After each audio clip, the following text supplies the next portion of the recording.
मित्रांनो, जय जवान जय किसान. तर आज आपल्या हॉटेलवर सलग आता 8 ते 10 दिवस झाले योजना कॉलनी हरिबोल संघ तर ही पूर्ण टीम या लागली, नाश्त्याचा आनंद घ्यायला लागली. त्याच्या फरमाईशनुसार आपण वेगवेगळे त्याने पदार्थ बनवून द्यायला लागलो. तर त्याची रोज फरमाईश असते बकेटभर गुलाबजामुनची. कालचा नाश्ता द्यायचा 87 प्लेट झाला. आज त्यानं फरमाईश दिली स्पेशल उपम्याची. उपमा तर इकडे बनवणं 1 नंबर. उपम्याचा घास खाल्ला एक त्याच वाटत मरतो का काय, मेल्यावर 2 घंटे तरफडतो का काय, काम करावं आपल्याला. आता कढी चालू इकडं त्याच्या फरमाईशनुसार पालक भजे पण चालू व्हायचं. त्याची फरमाईश आम्ही खाली जाऊ देत नाही. तर आज आमचे सोयरे महाराज मगे भाऊ मुके 2 शब्द आपल्याला बोलतील. हे आमचे बंधू नागेश भाऊ आणि यांची ही हॉटेल आहे. या ठिकाणी आम्ही दररोज एक दिवस अडकवून योजना कॉलनी आमचा जो हरिबॉलचा संघ आहे 14-15 लोकांचा, या ठिकाणी सकाळी हरिबॉल खेळल्याच्यानंतर नाश्त्याला येत असतो.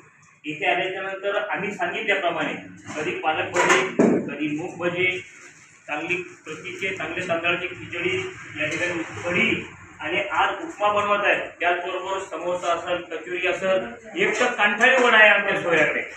कांठाळी वडा एकदा वडा खाल्ला की कांठाळी मोकळी. आणि मग अतिशय असा चांगला नाश्ता या ठिकाणी मिळते.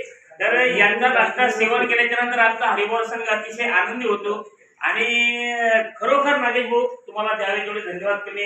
तुमच्या चेहऱ्यावर जेवढा आनंद आहे तेवढं तुमच्या हाताला चव सुद्धा चांगली आहे. आणि असं सदाबहार हॉटेल आहे. त्यामुळे सर्वांना मी या ठिकाणी सूचित करतो की सर्वांनी सुद्धा एक दिवस आमच्या नागेश भाऊ गंगावणे यांच्या हॉटेलला भेट द्यावी आणि त्यांच्या हातचा एकदा चवदार नाश्ता चाखून बघावा. मग कळेल तुम्हाला वाशिममध्ये नाश्त्याची चव कशी असते. त्याचबरोबर आमच्या हरिबॉल संघाचे या ठिकाणी काही खेळाडू येतं. मी तुम्हाला सगळ्यांचा परिचय करून देतो. आमचे मार्गदर्शक आमच्या संघाचे वानखिडे दादा, हे आमचे हागे सर अतिशय चपळ आणि चतुर नेटवर्कचे खेळाडू.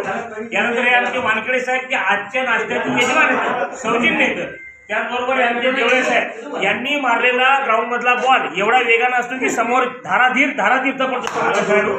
त्याचबरोबर आमच्या ग्राउंडमध्ये सगळ्यात उत्कृष्ट खेळाडू म्हणून भूमिका बजावतात ते आमचे देशमुख सर आहेत. सगळ्यांना घेऊन चालतात भाषात्मक नेतृत्व. त्याचबरोबर त्याच प्रतीचे दुसऱ्या बाजूला उभे राहतात ते उत्तम खेळाडू आमचे मनोज भाऊ.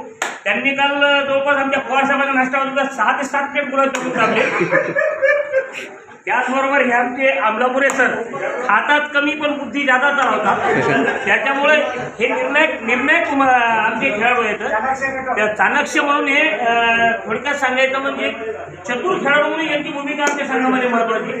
हे आमचे शिंदे साहेब आहेत, अतिशय शांत संयमी आणि चांगलं व्यक्तिमत्व. खऱ्या अर्थानं त्यांना कुणी चांगलं बोला वाईट बोला सगळ्यांना घेऊन चालतात, सगळ्याचे गुणदोष पदरात घेतात. खऱ्या अर्थानं ते आमचे मार्गदर्शक आहेत. आणि मी तुम्हाला आता ज्यांचा परिचय करून देणार आहोत ते आमच्या सगळ्यांचं लाडकं व्यक्तिमत्व आमचे आदरणीय पवार साहेब.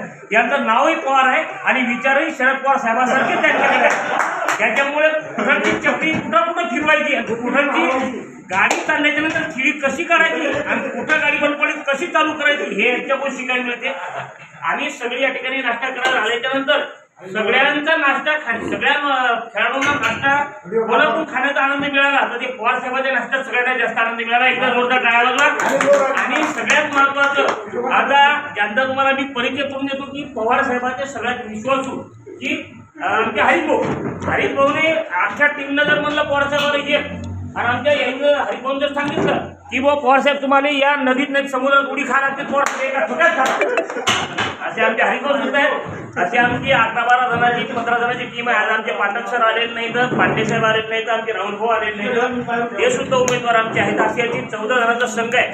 खऱ्या अर्थानं आमचं कॉलनी आमचा संघ एवढ्या आनंदानं गुण्यागोविंदानं नांदतो. सगळेजण एकमेकांपासून चांगल्या गोष्टी घेत राहतात. सगळ्यांच्या सुखदुःखात आम्ही सहभागी होतो. आमच्या सगळ्यांचं प्रेम असंच राहो आणि आमच्या नागेश भाऊच्या हॉटेलचे दर थोडेसे आमच्यासाठी कमी हो. तर अशी एक आमची इच्छा आहे. तर हा विनोदाचा भाग सोडा पण सगळेजण मित्र एकदा तरी नागेश भाऊच्या हॉटेलला भेट द्यायला या. या ठिकाणी नागेश भाऊची रुचकर किचन आहे आणि या ठिकाणी या एक खिचडी आहे. नागेश भाऊची खिचडी चांगल्या प्रतीचा तांदूळ आहे. त्या ठिकाणी उत्तम चवदार कढी आहे. हा उपमा आहे आणि तुम्ही सांगाल तशी त्या ठिकाणी ऑर्डर या ठिकाणी स्वीकारला जाते. हा सुंदर उपमा बनवलेला आहे. पालक भजी मूग भजी सर्वांना विनंती आहे एकदा मंडळी हॉटेलमधली सगळी मंडळी एकदा नागेश भाऊसाठी एकदा जोरदार टाळा वाजवा. आमच्या नागेश भाऊसाठी